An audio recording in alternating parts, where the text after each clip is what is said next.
현 정부 들어 계속되고 있는 종교 편향 정책과 행위에 불교계 직능 조직들이 적극적인 대응에 나서고 있는데요.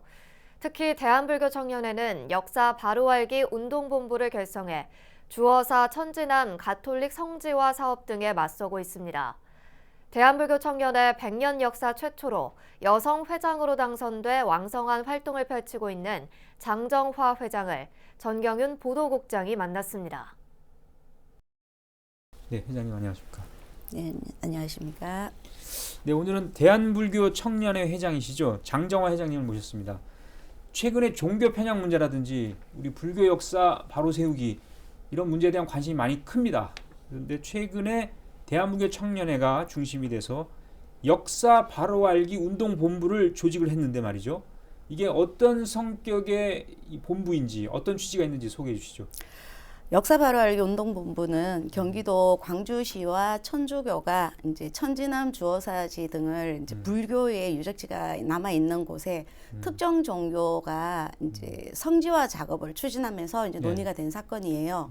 근데 해당 사업은 불교계 반대로 이제 사업이 전면 재검토에 들어갔지만 스님의 이제 자비 정신으로 강학 장소를 내어준 곳이 이제 발각되면서 여러분의 스님들이 희생도 되고 그 자리가 사찰이 이제 폐사지가 됨으로써 이제 되었다는 곳을 그 천주교 측에서 불교의 흔적을 지워버리고 천주교의 이제 그릇된 행동이 많이 이제 남아 있어요. 근데 그거를 그동안 그럼 우리 불자들은 무엇을 했는가, 우리 청년들은 무엇을 했는가, 그 청년들이 무조건적인 반대라든지 이런 거보다가는 또 지금이라도 우리 청년 불자들이 제대로 알고 불자로서 역할을 해야 되겠다라는 생각에서 저희 대불청에서 조직을 역사 바로 알기 운동본부라는 대표팀을 구성을 했습니다. 그렇군요.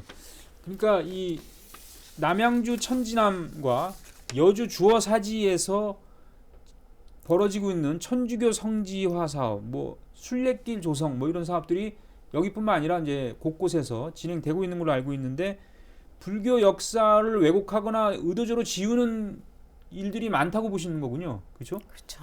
근데 그 심각성이 어느 정도고 불교계에서는 그러면은 이 문제에 대해서 어떻게 대응해 나가야 할지 어떤 생각을 갖고 계십니까? 각 종교가 자신의 종교 역사의 현장을 성지화를 만드는 것은 그런 사업은 이제 일정 정도는 이제 이해는 할 수 있다라고 생각은 해요.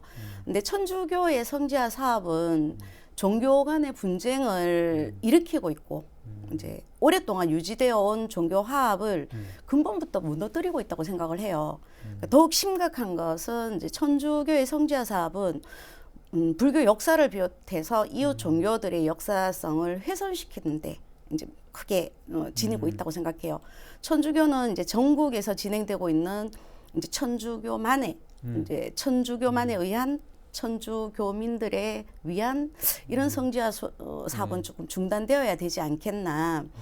이 문제를 대응하기 위한 것은 불교계라기보다가 저희 이제 대불청에서는 무조건 이제 시위하고 잘잘못을 따지기보다가는 이제 종단, 뭐 스님들, 그다음에 불교 시민사회단체, 그다음 불교 활동가들과 이제 함께 논의하고 공부해가면서 이제 대책을 세워야 된다라고 생각을 합니다. 네, 그러니까 대책을 위해서 제가 알기로는 이제 비구니회도 있고요, 뭐 종단도 있고, 뭐 한국 대학생 불교연합회. 그러니까 이런 분들이 다 모여서 대책 회의를 자주 하는 걸로 제가 알고 있는데. 네, 왜냐하면 이제 대불청만의 힘으로는 조금 힘이 드니까 저희들 불자들의 이제 각 직능 단체자라든지 이제 모든 각계에서 하시는 일을 어차피 한 곳을 바라보고 가는 길이니까 같이 모여서 힘을 합해서 같이 지식을 모아서 저희들 그 비구니회나 뭐 다 같습니다. 무조건 천주교가 잘못됐다 이게 아니라 공존을 해야 된다라고 생각을 합니다. 예. 화제를 좀 바꿔보겠습니다. 대한불교 청년회가 사실 이제 청년 불자들이 한데 모이기가 어려워요. 코로나19 사태가 길게 가고 있기 때문에 최근에 이제 전국 불교 청년대회죠. 를 열어서 청년 불자들의 단합 그리고 미래 한국 불교를 이끌어갈 일꾼으로서의 자세를 다지면서 불교 중흥의 의지까지 보여줬는데 상당히 회장으로서 좀 남다른 감회가 있으실 것 같은데요.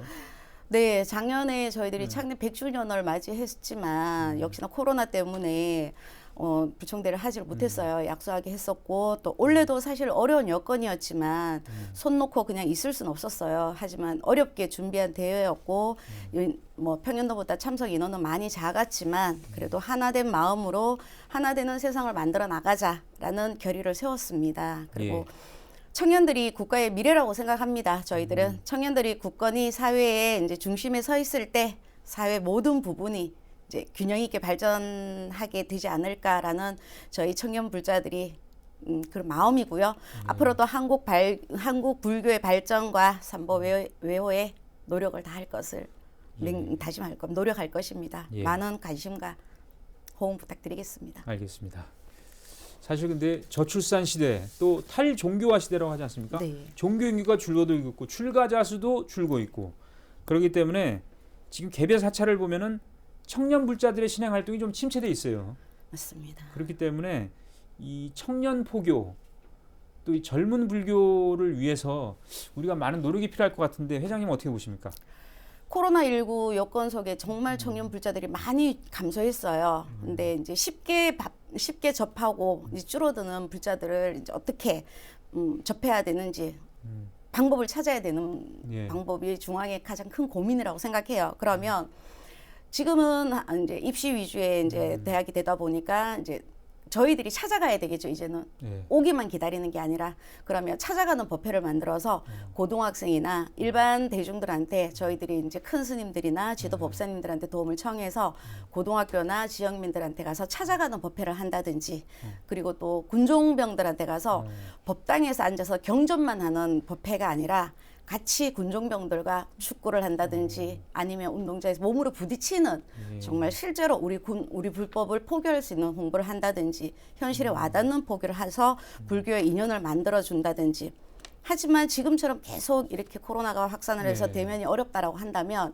이제 온택트 시대를 맞이해서 줌이나 유튜브, 메타버스 이런 걸 통해서 이제 법회를 꾸준하게 연계성을 해야 된다든지 그런 방법을 저희 청년의 중앙에서 대면을 해야 되겠고요. 그리고 또 각 지구 지회장님들과 소통을 해서 어려운 여건을 풀어나가서 이제 같이 고민을 해서 저희 중앙이 허브 역할을 해서 만들어 나가야 되고 대불청은 사찰 청년회뿐만 아니라 그 각 지역의 자원봉사, 뭐 청소년, 문화, 통일 사업, 시민 사업 이렇게 다양한 직능 활동을 하고 있으니까 거기에 대해서도 지구장들이랑 협의를 해봐야 되고 21세기에 가장 우리 청년들이 필요로 하는 게 중요로 하는 게 무엇인가를 가장 깊게 듣고 소통을 해나가야 된다고 생각합니다. 알겠습니다. 네, 지금까지 대한불교 청년회 장정화 회장님과 얘기를 나눠봤습니다. 회장님 오늘 말씀 대단히 고맙습니다. 감사합니다.